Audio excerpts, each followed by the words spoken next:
በጥንታዊቷ ኢትዮጵያ በደመና የተሸፈኑ ተራሮች፣ በወንዞች የተከበቡ መንደሮች፣ በቤተክርስቲያን ደወል ድምፅ የሚነቃ ሕዝብ ነበር። ሰዎች ሀብታምነትን በወርቅ አይለኩም ነበር። ሰውን የሚያስከብረው አእምሮው፣ ቃሉና ጥበቡ ነበር። እናም በዚያ ዘመን ስማቸው ብቻውን ሰው የሚያስቅ የሚያስደንቅና አንዳንዴም በሀሳብ የሚያስተክዝ አንድ ሰው ነበሩ፣ አለቃ ገብረሐና። ታሪካቸው ከመንደር ወደ መንደር ከቤት ወደ ቤት በትውልድ ሲተላለፍ ዛሬ ድረስ ደርሷል። ከቀልድ በላይ ጥልቅ የሆነ ሊቅና ፈላስፋ ናቸው። አለቃ በሶስት ዋና ዋና ነገሮች ይታወቃሉ። 1. በኢትዮጵያ ኦርቶዶክስ ተዋሕዶ ቤተክርስቲያን ሊቅነታቸው። 2. በቤተ መንግስት መሪዎች አማካሪነታቸው። 3. በጨዋታና ቀልድ አዋቂነታቸው። ውድ የዘምሪን ቲዩብ ተከታታዮች የአለቃ ታሪክን እንዲሁም የማይጠገቡ ዋና ዋና ቁም ነገር አዘል ቀልዶቻቸውን እንደሚከተሉ ሰንደን አዘጋጅተንላቸዋል። እስከ መጨረሻው አብራችሁን ሁኑ።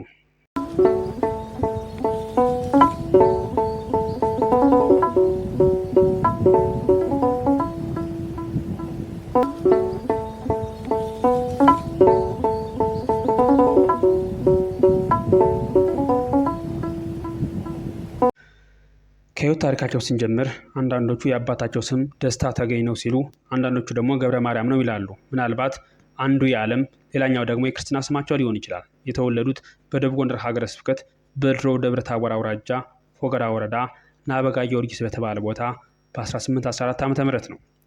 የመጀመሪያ ትምህርታቸውን በአካባቢው ከቀሰሙ በኋላ ወደ ጎጃም ተሻግረው ቅኔ ተገኙ።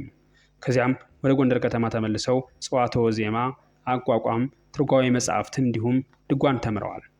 በዚህ የሰፋ እውቀታቸው የተነሳ በ26 ዓመታቸው ጎንደር ሊቀ ካህናትነት ተሹመው ነበረ። በዚህም ሹመት ለ7 ዓመት ማገልገላቸው ይነገራል። አለቃ በቤተ ክህነትም ቅኔ በማዘጋጀት መንፈሳዊ ትምህርት በማስተማርና በሕዝብ መካከል ሰላም በማስፈን ታላቅ ስራ ሰርተዋል። በተለየ ሁኔታ ደግሞ የተክሌ አቋቋም የተባለውን ቁመት የደረሱት እሳቸው ናቸው። አለቃ ይህን ጥበብ የደረሱት በጎንደርና በወሎ ወይም ተንታ የነበረውን የአቋቋም ስልት አዋህደውና አቅንተው ነው። በልጃቸው በመምህር ተክሌ አማካኝነት በስፋት በመስፋፋቱና ስርዓቱ ተጠብቆ ለትውልድ በመተላለፉ የተክሌ አቋቋም ተብሎ ሊሰየም ችሏል። ስልቱ ከሌሎች የአቋቋም አይነቶች በተለየ መልኩ ዝግ ያለ፣ ግርማ ሞገስ የተላበሰና በወረብ ጊዜ የሚታየው የእጅና የእግር እንቅስቃሴ እጅግ የሰከነ በመሆኑ ይታወቃል። አለቃ ገብረሐና የዜማውን ለዛና የከበሮውን ምት ከመንፈሳዊ ይዘቱ ሳይወጣ በኪነ ጥበብ ውበት እንዲያጌጥ ሲያደርጉ፣ ልጃቸው መምህር ተክሌ ደግሞ ይህንን የአባታቸውን ድንቅ ድርሰት በተደራጀ መልክ ለደቀ መዛሙርት በማስተማር ተቋማዊ እንዲሆን አድርገዋል። የተክሌ አቋቋም ዛሬም ድረስ በቤተ ክርስቲያን በአገልግሎት ላይ ይገኛል።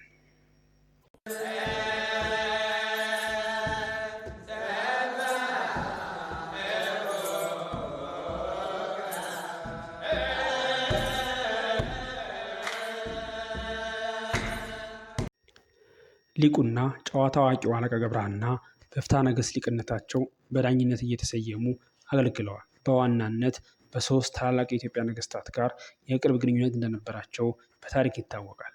አንደኛ ከአፄ ቴዎድሮስ ጋር።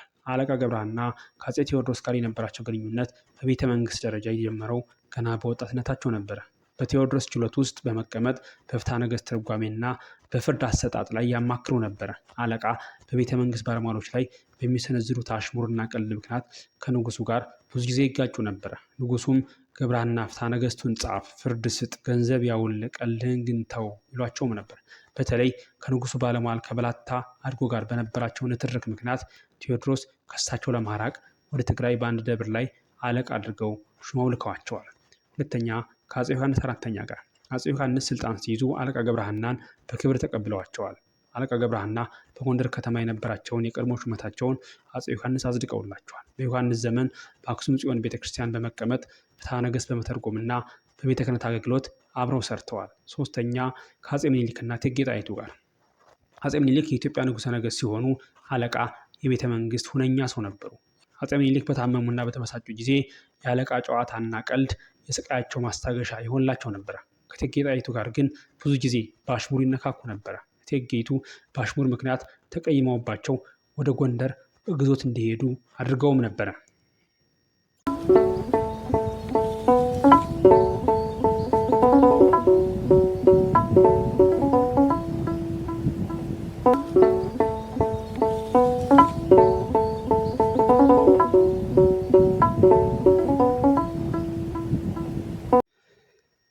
አለቃ ገብረሐና በሰዎች ዘንድ በጥበብ የታወቁ፣ በቀልድ የማይሸነፉ፣ በንግግር ሰውን የሚያሳፍሩ እንዲሁም በቃል ሁለት ትርጉም በመጫወት የሚታወቁ ድንቅ ሰው ናቸው።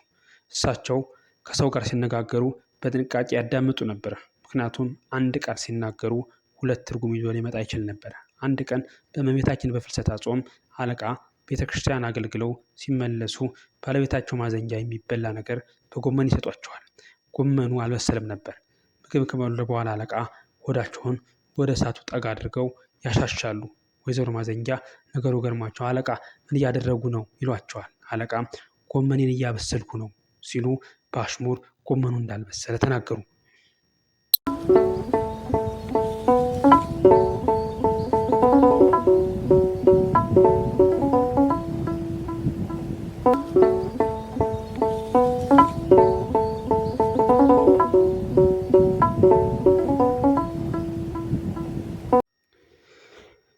የአለቃ ቀልድ አይጠገብም።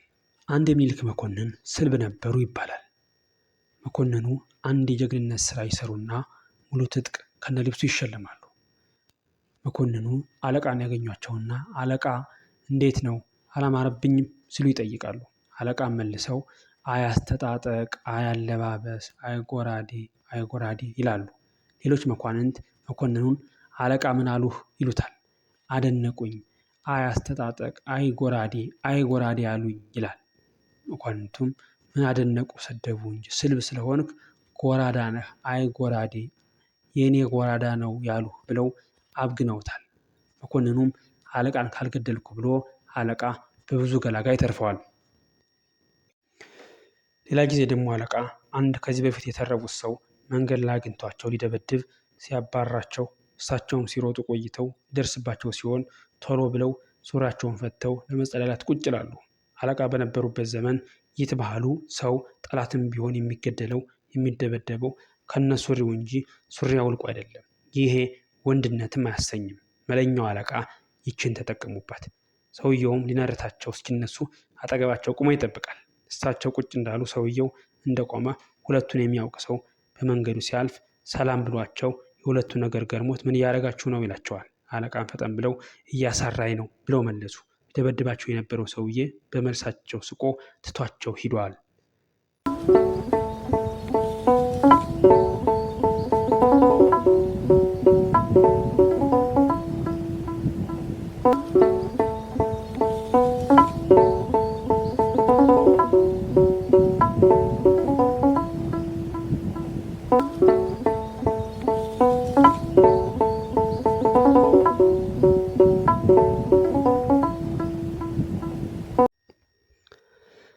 አለቃ ገብረሐና ከምኒልክ ቤተ መንግስት የተባረሩትም በተረባቸው ምክንያት ነው።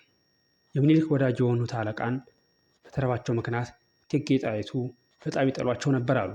እናም አንድ ቀን በበዓል ቀን ለመኳንንቱ የከብት ስጦታ ሲሰጡ አለ። ለአለቃ ግን እቴጌ አንድ የበሬ ንቃይ የእግር ጭን ይልኩላቸዋል። አንድ ጊደር ወይም ወይፈን የጠበቁት አለቃ በተለከላቸው የበሬ ንቃይ ይናደዳሉ። በዚህም እቴጌዋን ለማናደድ ያስቡና ወደ እቴጌ ሂደው እንዲህ ይላሉ። አይ እቴጌ እንዲያው ለሰው ሁሉ አንዳንድ ጭን እያነሱ እየሰጡ ለምኒልክ ምን ሊተርፋቸው ነው? አይ ኧረ ይሄን ለማንም እግር እያነሱ መስጠቱን ቢተውት ይሻላል ብለው ከባድ ንግግር በመናገራቸው ከምኒልክ ቤተ መንግስት ለመጨረሻ ጊዜ ተባረዋል። የአለቃ ገብረሐና ወሬ በመንደር ሁሉ ይነገር ነበር። ሕፃናት በሳት ዙሪያ ተቀምጠው ይሰሙት ነበር። አዛውንቶች በጠጅ ቤት ውስጥ ይተርኩት ነበር። እናቶች ልጆቻቸውን ለማስተማር ይጠቀሙበት ነበር። ምክንያቱም አባ ገብረሐና የቀልድ ሰው ብቻ አልነበሩም። በቃል ውስጥ ጥበብ ነበረ፣ በሳቅ ውስጥ ትምህርት ነበረ። ሰው በሳቅ የሚያስተምር ከሆነ ቃሉ ከመጽሐፍ ይበልጣል። እናም አለቃ ገብረሐና በሰዎች ልብ ውስጥ እንዲያቀሩ። ዘመን አለፈ፣ ብዙ ሰዎች ሄዱ፣ ብዙ ነገሮች ተቀየሩ። ግን አንድ ነገር አልተቀየረም፣ የአለቃ ገብረሐና ታሪክ። እስከዛሬ ድረስ ሰዎች ስማቸውን ሲሰሙ ፈገግ ይላሉ። ይህ የአለቃ ገብረሐና ታሪክ ነው። ቸር ሰንብቱ። ዘምሪን ቲዩብን ሰብስክራይብ፣ ሼር፣ ላይክ ያድርጉ።